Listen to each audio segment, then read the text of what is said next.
One of the major things that a lot of people forget to do when they finish their tambour work is to apply a sizing to the back of the piece to prevent um, bead loss if a thread should break on the front.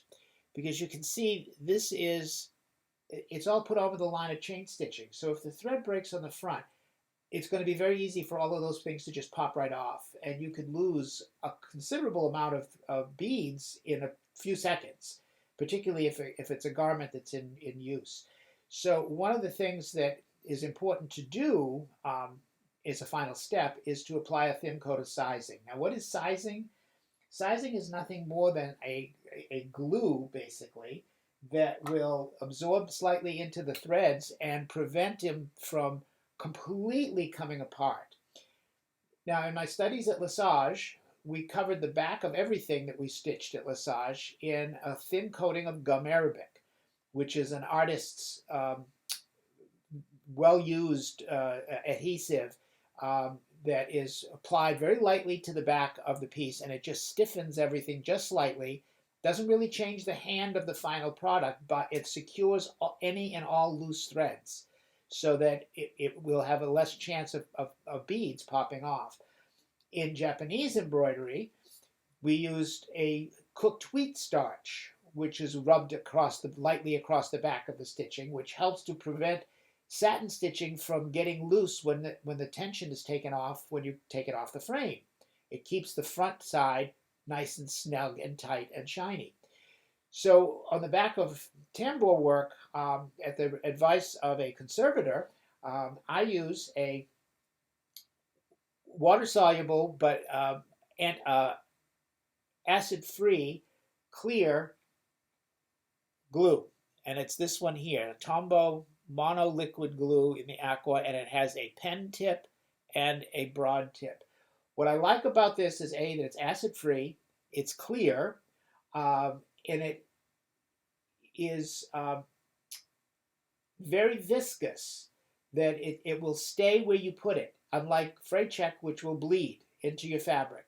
With this fine pen tip, you can apply a fine line of glue and it'll stay right where you put it. We're not going to actually do that kind of gluing here on the back of this piece, but there are some things that I have to take care of because of the wear that it's going to get and just the handling before it's done. And you can see here, these are where I've had joins in the thread. So that's a very important part to be touched up because those are going to be vulnerable spots. But you can also see that behind, these are long 30mm bugle beads, but there's two threads on the back here. And with any kind of wear or tear or something, if any of these threads break, these things are going to, the beads are going to start coming off. So I need to secure those just particularly at the ends. These are all point-tirer pulled stitch. So it comes back from here to here. So it's along this side here that's important to do a little bit of sizing. So that if one of these breaks, then I might lose one or two, but I won't lose a whole row of them. So what I'm going to do is I put a little bit of glue here in my hand.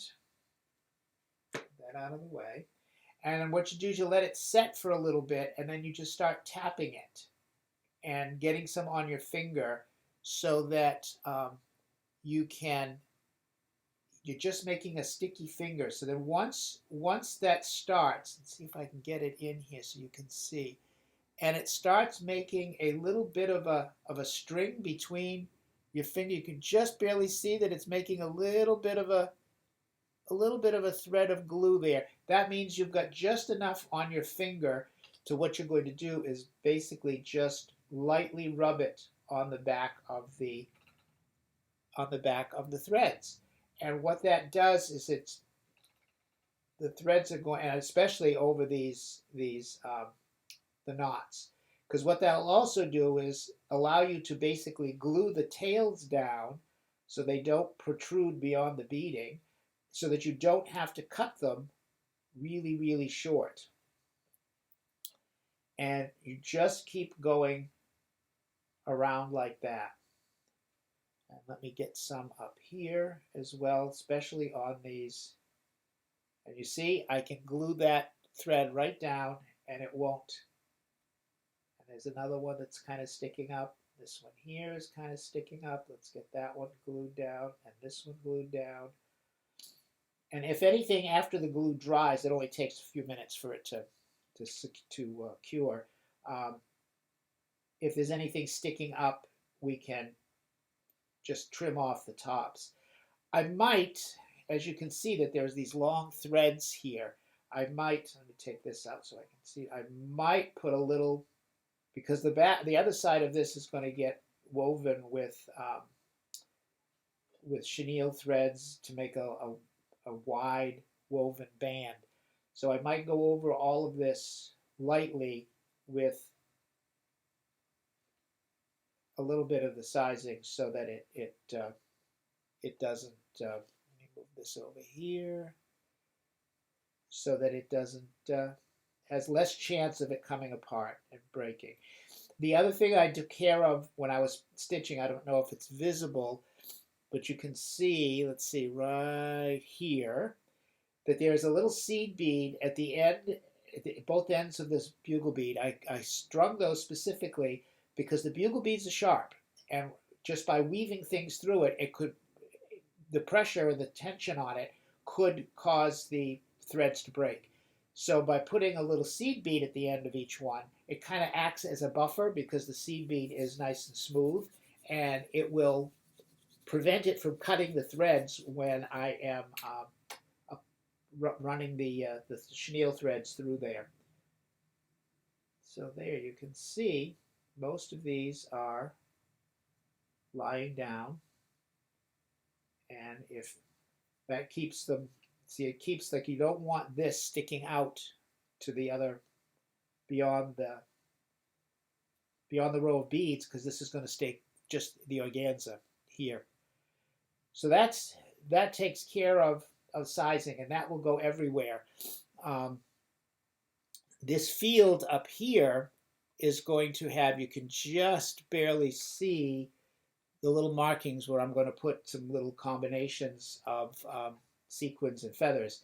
So once I get those stitched on, each one of those will get a little touch of the sizing on them just to keep them secure.